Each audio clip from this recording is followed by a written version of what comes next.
अस्सलाम वालेकुम and welcome back to my channel. तो बहुत सारे लोगों के आजकल जो है वो इंटरव्यूज़ कंडक्ट किए जा रहे हैं। बहुत सारे लोगों को इंटरव्यू लेटर रिसीव हो रहे हैं, इस्लामाबाद एम्बेसी में भी और मुंबई कॉन्सुलेट में भी। हम बात कर रहे हैं आज इस्लामाबाद एम्बेसी में जब लोग इंटरव्यू के लिए जाते हैं। बहुत सारे लोग मुझसे सवाल करते हैं इंटरव्यू वाले दिन कौन कौन से डॉक्यूमेंट्स लेके जाएं।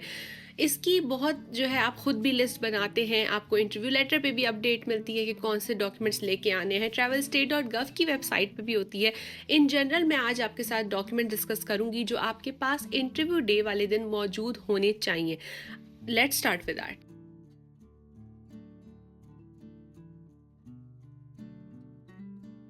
अगर आपका इंटरव्यू कुछ ही दिन में करीब आने वाले हैं और आप इंटरव्यू के बारे में नर्वस हो रहे हैं, आपको फ़िक्र हो रही है उन सवालात की कि क्या हमसे एक्सपेक्ट किया जाएगा, कौन कौन से डॉक्यूमेंट्स लेके जाने हैं, क्या क्या हमें उस दिन के बारे में पहले से प्रेप करके रखनी है, तो इसके लिए मैंने अपनी रिसेंटली सर्विसेज शुरू की हैं जिनमें आपकी मैं 1-on-1 कोचिंग कर सकती हूँ CR1 IR1 वीज़ा को लेके उसकी इंटरव्यू प्रेप के लिए।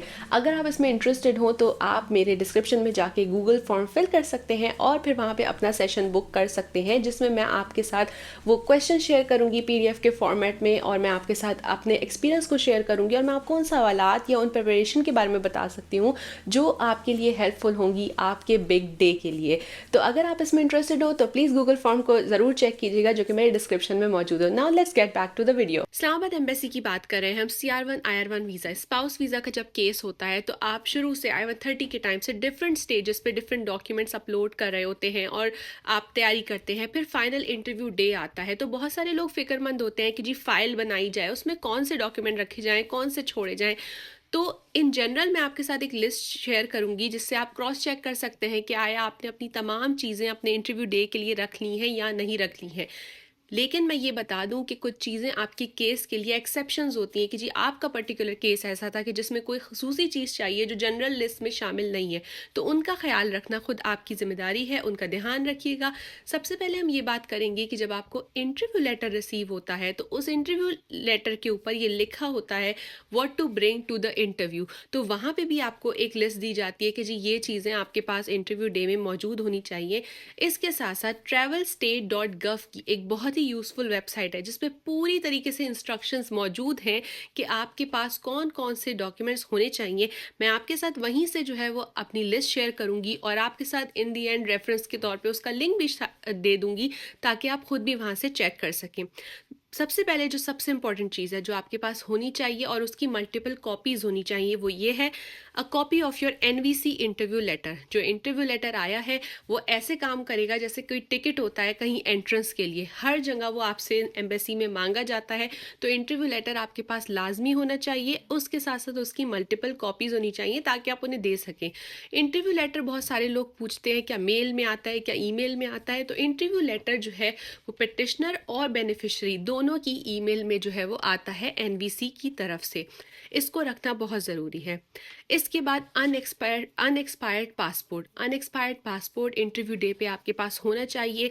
उसकी 6 मंथ्स की वैलिडिटी होनी चाहिए। उसको चेक करना बहुत ज़रूरी है कि कहीं आपका पासपोर्ट जो है वो एक्सपायर तो नहीं होने वाला है, तो उसको अपने साथ रखना बहुत ज़रूरी है। इसके साथ साथ उसकी एक फ़ोटो कॉपी ऑफ के बायोग्राफिक पेज की, जो मेन पेज होता है जहाँ पे आपकी पिक्चर होती है और जहाँ पे आपकी डिटेल्स होती हैं, उस पेज की कॉपी होना भी आपके पास बहुत ज़रूरी है। एक और इम्पॉर्टेंट डॉक्यूमेंट है जिसको ले जाना बहुत ज़रूरी है, वो होता है DS-260 का कॉन्फर्मेशन पेज। DS-260 का कॉन्फर्मेशन पेज जिस पे बारकोड बना हुआ होता है, उस बारकोड वाले पेज को आपको प्रिंट करके लेके जाना है और उसकी मल्टीपल कॉपीज़ भी लेके जानी है क्योंकि वो जो है वो आपसे मांगा जाता है डिफरेंट स्टेजेस पे एम्बेसी के अंदर। इसके साथ साथ 2 रिसेंटली टेकन फोटोग्राफ्स जो US ट्रैवल की तरफ से जो आपको हिदायत दी जाती हैं कि फ़ोटोग्राफ कैसी होनी चाहिए, वाइट बैकग्राउंड हो, कलर्ड हो, जो भी उसकी इंस्ट्रक्शंस होती हैं उनको फॉलो करते हुए आपको जो है वो फ़ोटोग्राफ्स उनको लेना होता है और उन फ़ोटोग्राफ्स को इंटरव्यू में भी लेके जाना होता है। इंटरव्यू वाले दिन आपकी एम्बेसी के अंदर खुद भी फ़ोटोग्राफ्स खींची जाती हैं, लेकिन आपने अपने पास भी रखना है। इसके बाद आपका ओरिजिनल बर्थ सर्टिफिकेट, उसकी इंग्लिश ट्रांसलेशन अगर वो किसी और लैंग्वेज में है, और उसके साथ साथ उसकी फ़ोटोकॉपी। जो हमारे पास नादरा का बर्थ सर्टिफिकेट होता है वो आजकल ऐसा ही होता है कि ऊपर उर्दू में होता है, नीचे इंग्लिश में होता है, तो उसकी ट्रांसलेशन की ज़रूरत नहीं होती। किसी और लैंग्वेजेस के अंदर अगर आपके बर्थ सर्टिफिकेट है तो फिर उनकी प्रॉपर ट्रांसलेशन जो कि नोटराइज होकर सही जगह से कराई गई है और कॉपी, वो सब रखना ज़रूरी है। इसके बाद अगर आपको मेडिकल एग्जामिनेशन मेडिकल जब कराया था तो दिए गए हैं, तो उनको भी अपने साथ रखना ज़रूरी है, जो सील्ड एनवेलप हो उनको रखना। लेकिन मेडिकल एग्जामिनेशन यूजुअली लोगों को नहीं दिए जाते हैं, यूजुअली जो है वो खुद ही मेडिकल जहाँ कंडक्ट होता है वो ईमेल कर देते हैं टू द एम्बेसी कि आपका केस आगे फर्दर मूव कर सके। अच्छा, इसके बाद बात करते हैं फाइनेंशियल डॉक्यूमेंट्स की। I-864 अपडेटेड आपके पास होना इंटरव्यू वाले दिन ज़रूरी है। I-864 ईच स्पॉन्सर जो आपने शामिल किया है अपने केस में, अगर आपने 2 स्पॉन्सर शामिल किए हैं उन दोनों के I-864 होना ज़रूरी है आपके पास। जितने स्पॉन्सर हैं उनके I-864 होने चाहिए। इसके साथ साथ जो आपके रेलिवेंट W2s होते हैं, आपके फेडरल इनकम टैक्स रिटर्न होते हैं, आपकी जो है वो पे स्लिप्स होती हैं, सैलरी स्लिप्स होती हैं, और जो आपके बैंक स्टेटमेंट होते हैं, इन तमाम चीज़ों को आप एक फाइनेंशियल डॉक्यूमेंट की कैटेगरी के अंदर रख सकते हैं और इनको इंटरव्यू डे के अंदर ले जाना ज़रूरी है।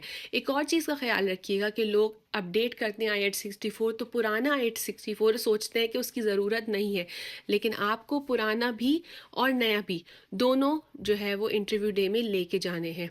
एक और चीज़ का भी ख्याल रखना ज़रूरी है कि हम चाहे आपके साथ कितनी लिस्ट शेयर करें या आप कहीं से भी अपनी लिस्ट बनाएं कि जी ये जो डॉक्यूमेंट चाहिए, मैं फिर भी हमेशा कहती हूँ कि सिंस I-130 जो भी चीज़ें आपने अपलोड की हैं कहीं भी किसी भी पोर्टल पे, CAC के, NVC के, फिर वो तमाम डॉक्यूमेंट अपने पास रखिए, कोई भी चीज़ें छोड़ के नहीं जाइए ताकि सेफ साइड पे जो है वो आपका केस रहे। बट अब बात करते हैं पिटिशनर का डोमिसाइल, ये स्टेटस जो उसका US के अंदर दिखाया गया, उसके लिए सपोर्टिंग डॉक्यूमेंट आपको रखने हैं अपने इंटरव्यू डे के लिए। तो उसमें आप अपने एज पर केस देख सकते हैं, लेकिन photocopy of a US passport आपके पास होना चाहिए। अगर नेचुरलाइजेशन के थ्रू सिटीजन बने हैं तो नेचुरलाइजेशन सर्टिफिकेट होना चाहिए। अगर ग्रीन कार्ड होल्डर है तो फिर ग्रीन कार्ड होना चाहिए, और इसके साथ साथ जो अगर उनका ड्राइवर लाइसेंस है, स्टेट ID है, तो वो भी सारे सपोर्टिंग डॉक्यूमेंट्स होते हैं जो दिखाते हैं उनकी रेजिडेंस को US के अंदर, एक्टिव डोमिसाइल को US के अंदर। इसके बाद बात करते हैं evidence of relationship between the petitioner and the visa applicant. ये बहुत ही इंपॉर्टेंट पॉइंट है, इसका ख्याल रखना बहुत ज़रूरी है कि आपके इंटरव्यू वाले दिन आपके पास ऐसी चीज़ें होनी चाहिए एज एविडेंस जो कि प्रूव कर सकें कि आपकी शादी जो है वो एक बोनाफाइड मैरिज है, आपकी शादी जो है वो बेसिकली आपका प्रॉपर रिलेशनशिप है, सिर्फ वीज़ा के हुसूल के लिए जो है ये प्रोसेस नहीं किया जा रहा है। तो आप इसके एविडेंस के तौर पे आप क्या चीज़ें यूज़ कर सकते हैं? फैमिली फ़ोटोग्राफ्स यूज़ कर सकते हैं, कपल फ़ोटोग्राफ यूज़ कर सकते हैं, आपने ट्रैवल किया हो कहीं पे उसकी फ़ोटोग्राफ्स यूज़ कर सकते हैं, आपके आपस में लेटर्स शेयर किए हों, आपकी जो है कोई पैसों की ट्रांजैक्शन हुई हो हस्बैंड वाइफ के दरमियान, उसकी जो है एविडेंस रख सकते हैं, बैंक के स्टेटमेंट या जिस भी कंपनी के थ्रू आप पैसे भेजते हैं उसके स्टेटमेंट रख सकते हैं, आपकी जो है वो ईमेल है, चैट लॉग्स हैं, इस तरह की चीज़ें हैं, वीडियो कॉल के स्क्रीनशॉट्स हैं, अगर आपने एक दूसरे को विजिट किया है, ट्रैवल किया है, तो आपके पासपोर्ट स्टैम्प्स होते हैं, गिफ्ट रिसीट्स होती हैं, ये तमाम तर चीज़ें जो हैं वो दिखाती हैं आपका एविडेंस। तो इसको इंटरव्यू डे के दिन आप अपने केस के रिस्पेक्टिवली ले जाइए और ये बहुत हेल्पफुल होता है आपके लिए। इसके बाद बात करते हैं सबसे ज़्यादा इंपॉर्टेंट चीज़ की, जो कि है आपके मैरिज के डॉक्यूमेंट्स। आपके मैरिज के डॉक्यूमेंट्स में पाकिस्तान के केस में you need 3 documents. Original marriage certificate जो नादरा से बनता है, आपका उर्दू का निकाहनामा और उसकी ट्रू ट्रांसलेशन, ये 3 डॉक्यूमेंट्स हर हाल में आपके पास होने चाहिए। अगर आपकी या आपके स्पाउस की प्रीवियस मैरिजेस हैं तो फिर उनकी जो डिवोर्स डिक्री होती है या फिर जो टर्मिनेशन जिस तरह भी हुई है शादी की, death certificate of one spouse होता है, तो वो भी फिर मैरिज डॉक्यूमेंट्स में आता है और उनको ले जाना बहुत इंपॉर्टेंट है। US अथॉरिटीज़ के लिए देखना बहुत इंपॉर्टेंट होता है कि जो पुरानी शादी है वो ख़त्म हो चुकी है और अब ये शादी जो है इसके लिए हम केस कर रहे हैं। तो पुरानी मैरिजेस के डिवोर्स सर्टिफिकेट या डेथ सर्टिफिकेट और नई मैरिज की जो 3 डॉक्यूमेंट है इनको रखना इज़ वेरी इंपॉर्टेंट। इसके बाद बात करते हैं हम पुलिस सर्टिफिकेट की। पाकिस्तान के केस में in general police certificate required नहीं होता है, नहीं ले जाना होता है, लेकिन अगर आपने किसी भी कंट्री के अंदर 6 मंथ से ज़्यादा रिहाइश रखी है तो फिर आपको उस कंट्री का रिस्पेक्टिव पुलिस सर्टिफिकेट चाहिए होता है।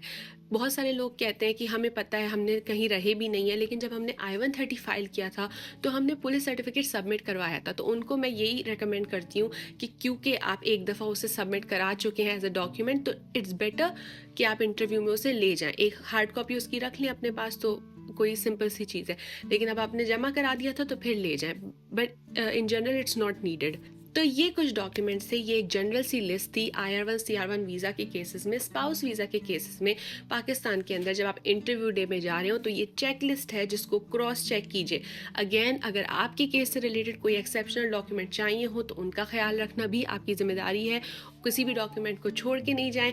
आपको इन जनरल जब 221G मिलता है उसकी बहुत बड़ी वजह ये होती है कि लोग अपने फाइनेंशियल डॉक्यूमेंट जो है उनको मिसप्लेस कर देते हैं, उनकी ख्याल नहीं रखते, कोई इंपॉर्टेंट डॉक्यूमेंट नहीं लेके जाते।